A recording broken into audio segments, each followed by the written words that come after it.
Welcome to all. प्यारे बच्चों, आज हम वृत्त के बारे में पढ़ेंगे। वृत्त के कई भाग होते हैं जिनके बारे में हमें जानकारी होनी जरूरी है।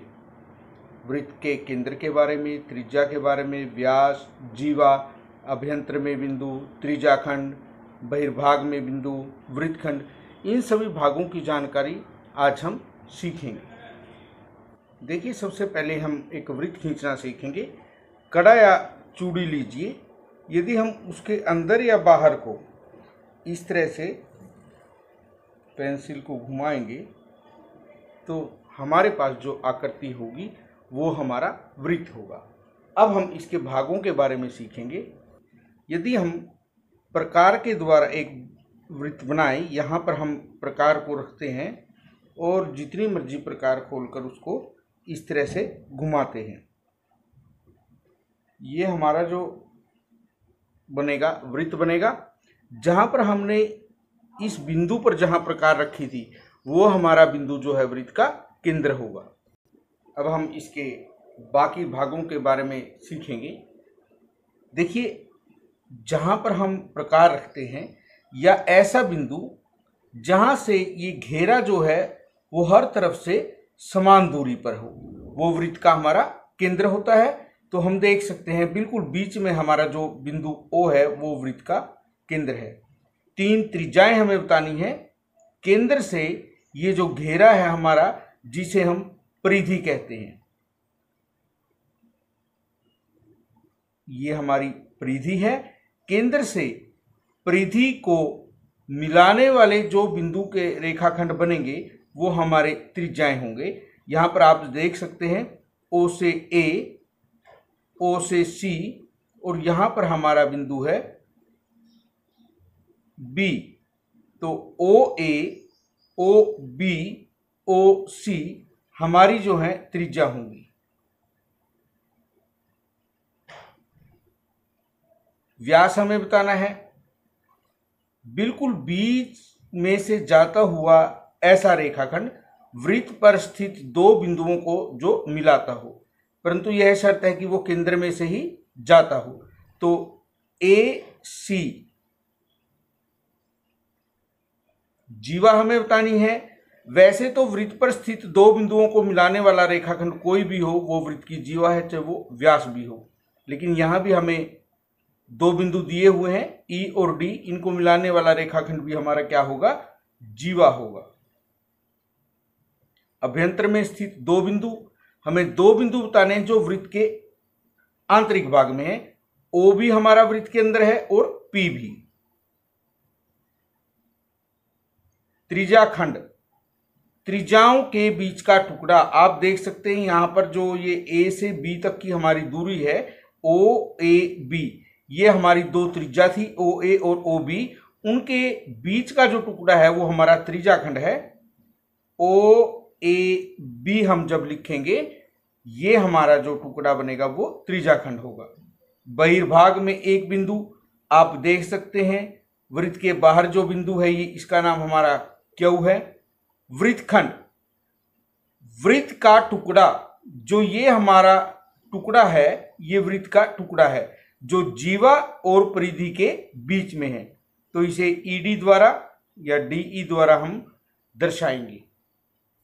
उसके बाद हमसे पूछा गया है, क्या वृत्त का प्रत्येक व्यास उसकी एक जीवा होता है? सबसे पहले हम देखते हैं जीवा क्या था। वृत्त पर स्थित दो बिंदुओं को मिलाने वाला रेखाखंड जीवा होता है और व्यास भी वृत्त पर दो स्थित बिंदुओं को मिलाता है। इसीलिए हम कहेंगे हाँ, जो वृत्त का व्यास है वो जीवा भी होता है। उसके बाद हमारे पास सेकंड पार्ट है। यहां पर हम इस तरह से भी लिख सकते हैं, वृत्त का व्यास वृत्त पर स्थित दो बिंदुओं को मिलाने वाला रेखाखंड है और जीवा भी वृत्त पर स्थित दो बिंदुओं को मिलाने वाला रेखाखंड होता है। इसलिए हम कह सकते हैं कि वृत्त का प्रत्येक व्यास उसकी जीवा होता है। क्या वृत्त की प्रत्येक जीवा उसका एक व्यास भी होती है? वृत्त पर स्थित दो बिंदुओं को मिलाने वाला रेखाखंड वृत्त की जीवा है, परंतु जो जीवा केंद्र से गुजरती है वही वृत्त का व्यास होती है। अब सभी जीवाएं केंद्र से नहीं गुजरती, इसलिए हम कह सकते हैं नहीं, प्रत्येक जीवा उसका व्यास नहीं है। जो जीवा केंद्र से जाएगी वही वृत्त का व्यास होगी। एक वृत्त खींचिए और निम्न को अंकित कीजिए। सबसे पहले एक वृत्त का केंद्र हमने एक घेरा बनाया, वो आप प्रकार से भी बना सकते हैं, चूड़ी की सहायता से। बिल्कुल बीच में जो बिंदु होगा वो हमारा केंद्र होगा, जहां पर हम प्रकार रखते हैं। व्यास जब हमें बनाना है, केंद्र से वृत्त पर स्थित दो बिंदुओं को हम मिलाएं।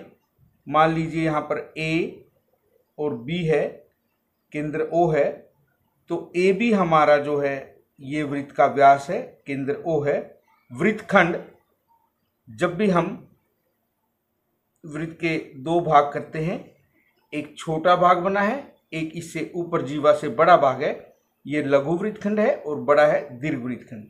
यहाँ पर हम C और D दो बिंदु लेते हैं, तो ये हमारा वृत्तखंड होगा। आप इसे शेडिड करके भी दिखा सकते हैं, और यहाँ पर लिख सकते हैं वृत्तखंड। हमें एक त्रिज्या दिखानी है, OA OB हमारी त्रिज्याएं हैं। हम कोई और भी बिंदु परिधि पर लेकर उसे मिलाएं।